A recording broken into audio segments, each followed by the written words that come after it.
Well, it's ominous enough that Google uses its power over the internet to control how people think. Now it turns out the company's ideology is being influenced by, and we're not making this up, Chris Hayes on MSNBC. Google may be the only entity in the world influenced by Chris Hayes. According to a new report from Breitbart, Google deliberately altered searches on YouTube to suppress certain ideas due to Hayes' complaints. In the fall of 2018, Chris Hayes attacked Google on Twitter because if you search Federal Reserve on YouTube, it produced several videos critical of the Federal Reserve, and criticizing the Federal Reserve is not allowed, according to Chris Hayes. Well, somebody at Google took note.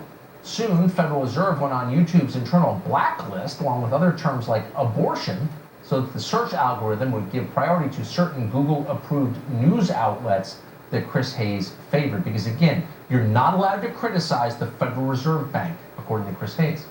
Alan Bakari is a reporter at Breitbart. He broke this amazing story and joins us tonight. Thanks a lot for coming on. So, did I oversimplify that? Is it Google is taking its cues from Chris Hayes?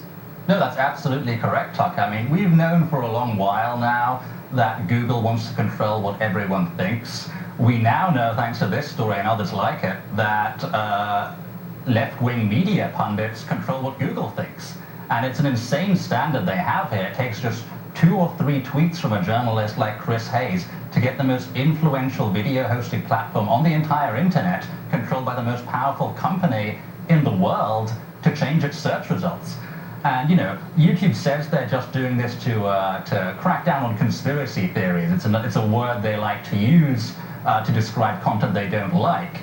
But even if we give them that and say that's true, and I see no reason to give them the benefit of the doubt on this, imagine what that says about their users. They're basically saying that their users are morons that can't tell the difference between legitimate news and conspiracy theories, that can't tell fact from fiction. It just speaks to the broader problem of an elite that treats ordinary people with absolute contempt and thinks they're total morons. Well, it's not even a left-right divide. It's any challenge to the status quo, whether it's about the Federal Reserve or vaccines. That's another topic that they don't want you to think outside the lines on. That question is not allowed at all. Why is YouTube, Google, and Chris Hayes, why are they suddenly guardians of the status quo? Well, it's a total reversal on what the internet was supposed to be. It was supposed to mean an end to gatekeepers. YouTube was supposed to be this platform. Its old motto was broadcast yourself, a platform where anyone, you know, just ordinary people had a voice. Instead, it's evolving into this platform that's, you know, run by Chris Hayes, run by left-wing journalists, who get to decide what you can see and ultimately what you can think. You know, this isn't the only search results they've done this on.